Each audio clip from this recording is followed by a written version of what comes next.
ప్రభుని యేసుక్రీస్తు నామంలో మిమ్మల్ని అందరినీ ప్రేమతో ఆహ్వానిస్తూ ఉన్నాను. ప్రియులారా, ఈరోజు దైవ వాక్యం విందాం. ఆదికాండము 41వ అధ్యాయము 16వ వచనం వినండి.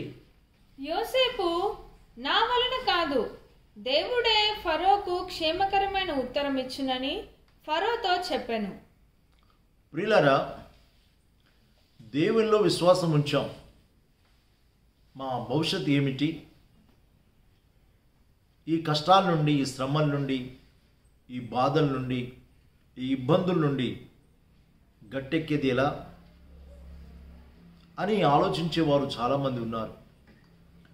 ఒక వ్యక్తి జీవితంలో దేవుడు తన చిత్తాన్ని ఎలా నెరవేర్చాడో మనం విన్నప్పుడు ఆధ్యాత్మికంగా ఎంతగానో బలపరచబడతాం. ఈ వ్యక్తిని దేవుడు ఎలా వాడుకున్నాడంటే అతనిలో ఉన్న తలాంతులను బట్టి వాడుకున్నాడు. ఎవరా వ్యక్తి? ఆ వ్యక్తి ఎవరో కాదు, యోసేపు. యోసేపుకు దేవుడు ఒక ప్రత్యేకమైన తలాంతు ఇచ్చాడు. ఆ తలాంతు ఏమిటంటే కలల భావము చెప్పడం, కలల భావాన్ని వివరించడం.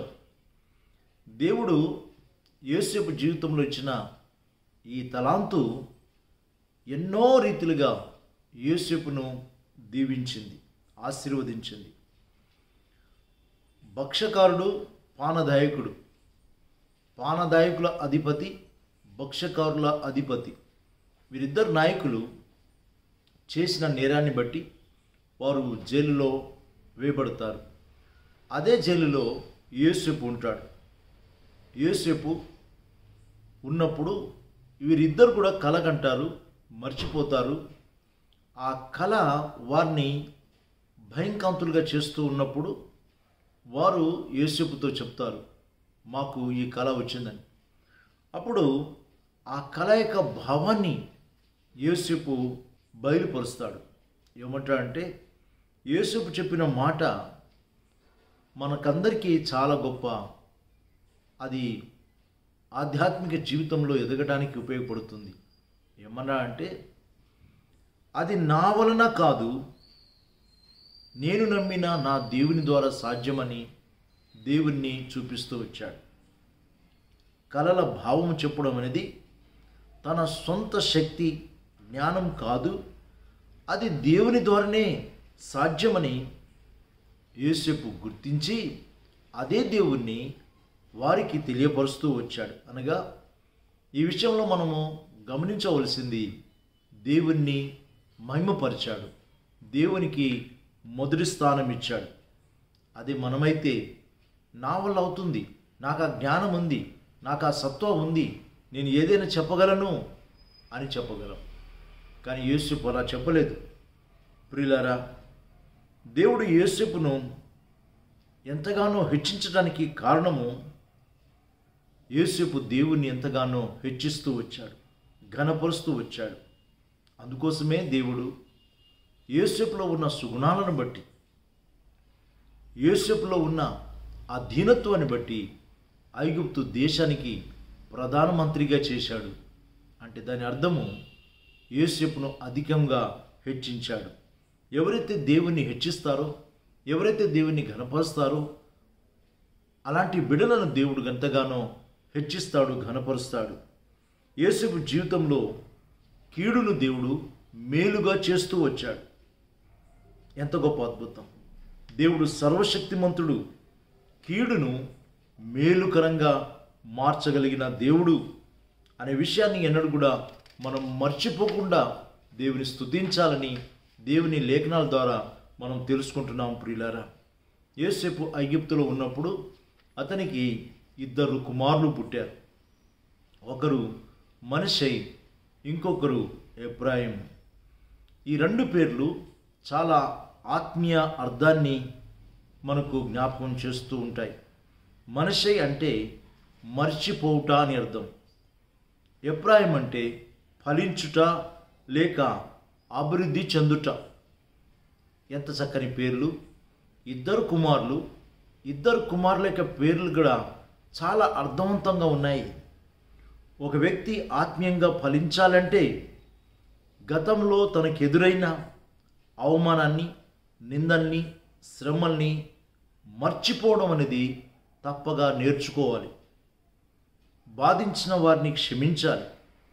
మనలో చాలామంది అభివృద్ధి పొందకపోవడానికి కారణము క్షమించగలిగే స్వభావము, మర్చిపోయే స్వభావము లేకపోవడమే. జ్ఞాపకం ఉంచుకోవడము, మర్చిపోవడం అనేవి దేవుడు మనిషికిచ్చిన మంచి వరాలు. గుర్తుపెట్టుకోండి ఈ మాటలు. విచారకరమైన విషయం ఏమిటంటే, మర్చిపోవలసిన వాటిని జ్ఞాపకం చేసుకుంటూ, జ్ఞాపకం చేసుకోవాల్సిన వాటిని మర్చిపోతూ ఉంటాం. చూసారా ప్రియులరా?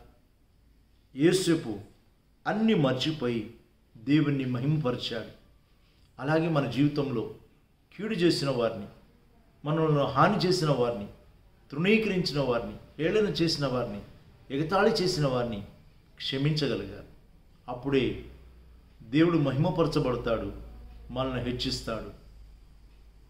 ఎందరైతే యోసేపును హేళన చేశారో, అవమానపరిచారో, వారి అందరి ముందే దేవుడు యోసేపును ఎంతగానో హెచ్చించాడు. అంతెందుకు, సొంత అన్నలే యోసేపును తృణీకరించారు, ఎగతాళి చేశారు, హేళన చేశారు, చంపాలనే ప్రయత్నం చేశారు.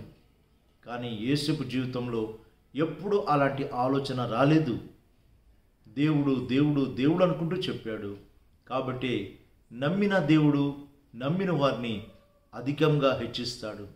ఏ దేవుని నువ్వు నమ్ముకొని ఉంటున్నావో అదే దేవుడు నీ జీవితంలో గొప్ప కార్యం చేస్తాడు. ఆయన నిన్న నేడు నిరంతరము ఏకరీతిగా ఉన్న దేవుడు, సృష్టికర్తనటి దేవుడు, సర్వంతర్యామినటి దేవుడు. ఆయన హత్తుకో, ఆయనతో నడువు, ఆయన మీద నీ భారం మోయి, నీకున్న ప్రతి సమస్యలు ఆయనతో చెప్పుకో. దేవుడు అధికంగా నిన్ను దీవిస్తాడు. ప్రార్థన చేసుకుందాం. ప్రేమ కలిగిన తండ్రి, మహోన్నతుడంటి మా ప్రభువా, యోసేపు జీవితంలో మీరు తోడుగా ఉండి ఆయన ప్రతి పరిస్థితుల్లో చాలిన దేవుడుగా ఉండి హెచ్చించారు. అదే దేవుణ్ణి మేము ఆరాధిస్తున్నాం, స్తుతిస్తున్నాం. అదే దేవుణ్ణి మేము నమ్ముతున్నాం ప్రభువా. మా జీవితాల్లో కూడా ప్రభువా, యోసేపుకు కలిగిన మంచి మనసు, యేసు ప్రభు వారికి కలిగిన హృదయము, మనసు మాకు దయచేయండి. పేరు పేరున మమ్మల్ని అందరినీ దీవించుమని యేసు ప్రభు పేరిట ప్రార్థిస్తున్నాం తండ్రి. ఆమేన్.